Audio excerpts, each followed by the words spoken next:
Assalamualaikum warahmatullahi wabarakatuh. Ketemu lagi di channel YouTube kita, Cermat Entertainment bersama saya Vira. Saya ditemenin kali ini sama Caca. Terus di samping saya ada Kang Haris. Assalamualaikum. Waalaikumsalam warahmatullahi wabarakatuh. Gimana kabarnya Kang Haris malam ini? Kabar baik, alhamdulillah. Semakin tampan ya.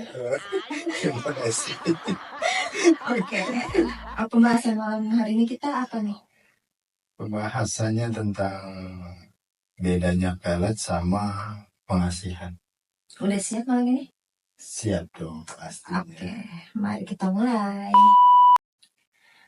Abi, sesuai tema kita nih malam ini, aku mau tanya, bedanya pelet sama pengasihan tuh apa sih? Bedanya pelet sama pengasihan itu yang pasti jelas beda. Pelet itu biasanya dipakai untuk satu target, ya. Sedangkan pengasihan itu dipakai untuk umum, banyak untuk umum. Jadi jelas pastinya beda.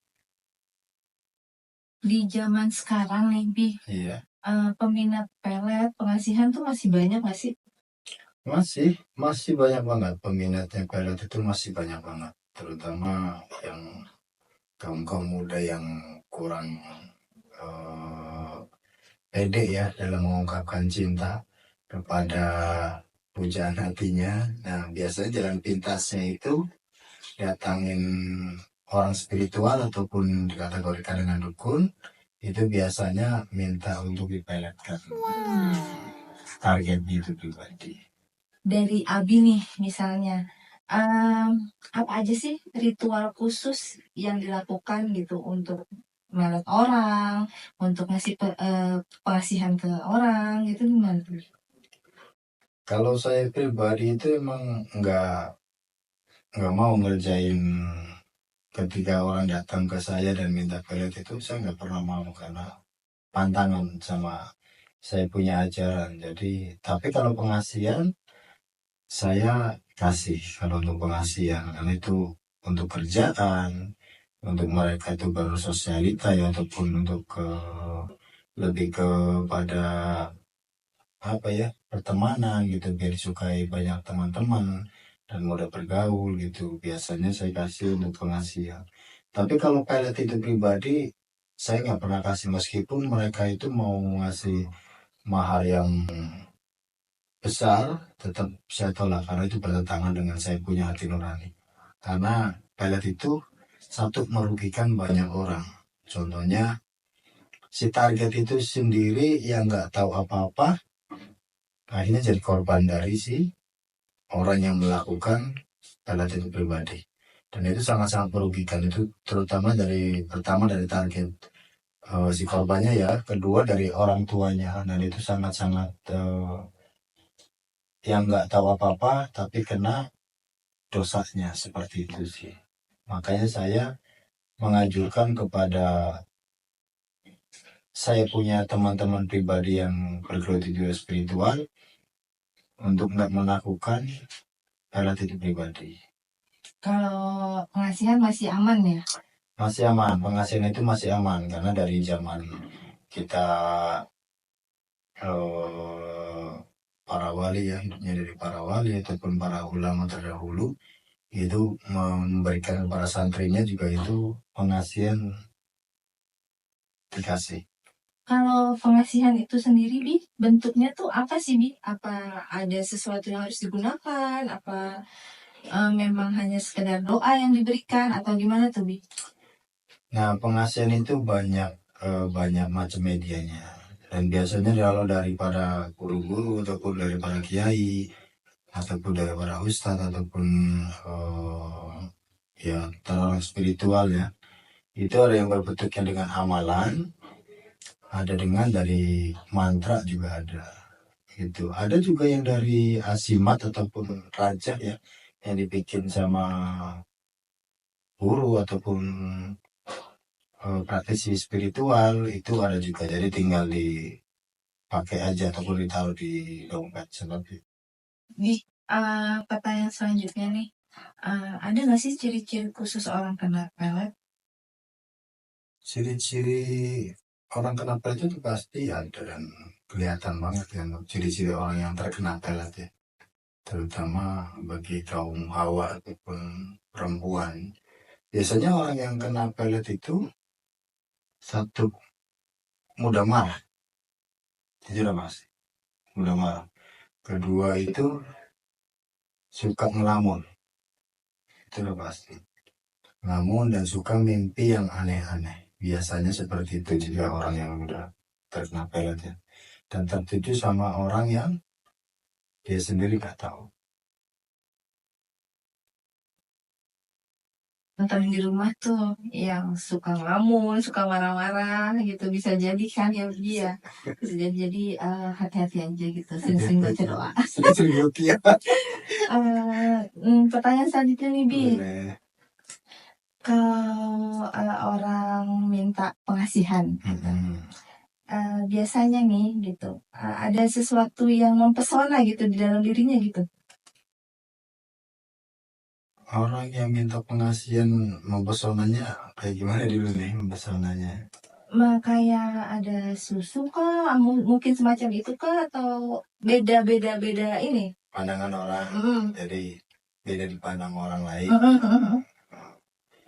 Sebenarnya kalau untuk masalah orang yang pengasihan itu biasanya orang-orang yang kurang percaya diri aja dalam menjalani kehidupan, terutama di bidang percintaan ya. Dalam kasus percintaan itu biasanya mereka udah minder duluan sama lawan jenisnya dan merasa kurang pede aja, kurang percaya diri, sampai pada akhirnya jalan pintasnya adalah nyari pengasihan. Dan pengasihan itu banyak bentuknya. Ada yang dengan kapsul, ada yang dengan susu, susu jarum ya, karena susu itu banyak beberapa macam, ada intan, terus ada berlian, ada juga dari kembang katil, itu juga bisa. Ya seperti itu sih kalau yang saya tahu ya. Jadi susu itu salah satu bentuk pengasihan kan? Pengasihan, untuk pengasihan, lebih ke pengasihan. Kalau orang sudah pakai pengasihan, itu tuh ada jarak, apa sih, ada masa kadaluarsanya nggak gitu? Apa nanti sebulan hilang ya, 2 bulan hilang nggak? Gitu harus refill lagi atau gimana? Tergantung, kalau yang dari dukun ya biasanya ke jalur kiri yang berbentuknya itu sebuah benda, itu bisa dari susut jarum seumpama ya, itu biasanya dukun itu ada masa kadaluarsanya. Dengan tujuan apa? Biar dia itu nanti balik lagi dan ngasih mahar lagi gitu loh. Jadi ngecas, jadi biar dia itu nggak cukup sekali doang, tapi maharnya terus gitu. Jadi kan kalau tadi penjelasan Abi itu kan kalau salah satu bentuk pengasihan susuk nih guys ya. Uh, Mungkin akan ada episode selanjutnya ya Bi, bahas terkait susuk instan, susuk apa dan lain-lain, itu nanti kita bahas di episode selanjutnya. Untuk sekarang ini pesan dari Abi sendiri gitu buat orang-orang di luar sana yang udah ada niatan mau pakai pelet, mau pakai pengasihan, pesannya apa sih, pesan untuk Abi tuh untuk mereka? Pesan-pesan dari saya sih, kalau untuk pengasihan boleh-boleh aja. Kalau itu selagi masih jalur sikir ya, tapi bukan mantra ya, tapi dari jalur sikir yang berbentuk itu dari Al-Quran kan, bisa dari ada surat Yusuf kan, dari Itqala Yusufu itu banyak guru-guru mengajarkan seperti itu biasanya dari wirid gitu. Tapi kalau untuk kayak susuk yang dipasang di badan gitu, kayak susuk berbentuk jarum gitu ataupun berlian yang ditanam, eh, saya sih nggak menyarankan karena itu lebih ke musyrik ya, dan susah nanti meninggalnya, kebanyakan seperti itu. Jadi saran saya, jika mau pakai pengasihan ya dengan sarana sikir aja. Sarana sikir. Sarana sikir. Biasanya kalau misalnya aku mau pakai nih pengasihan nih Bi gitu, doa-doanya tuh nanti Abi yang tuntun biasanya kah, atau memang sudah ada dalam Al-Quran kah? Sebenarnya tuh kalau untuk pengasihan itu dari Al-Quran udah ada, ya, seperti surat Yusuf itu ya, itu kalau Yusuf, tapi semua kan harus ada sohibul ijazah ya, ataupun guru yang pernah mengamalkan itu dan berhasil. Oh, butuh pembimbing jadi ya Ya, guys ya. Jadi kan segala sesuatunya tuh butuh bimbingan ya, Abi ya. Kalau seandainya gitu, mereka otodidak tanpa pembimbing, efeknya apa sih? efeknya orang yang mengamalkan segala sesuatu keilmuan, yang meskipun itu berbentuk dari Al-Quran ya, ataupun dari mantra, itu bahayanya itu orang itu bisa stres ataupun gila ya. Efek sampingnya tuh. Karena amalan yang diamalin niatnya secara khusus itu mengandung energi, dan itu bisa mengundang hal-hal ataupun cincin kafir untuk bermain di dalamnya, sampai pada akhirnya orang itu jadi stres. Itu bisa jadi, dan banyak kejadian seperti itu. Oke. Sekarang aku mau nanya apa lagi ya? Caca ada pertanyaan nggak buat Ya, Abi? monggo tanyakan, Caca mau nanya. Katanya belum ada pertanyaan lagi nih Bi yang dari Caca.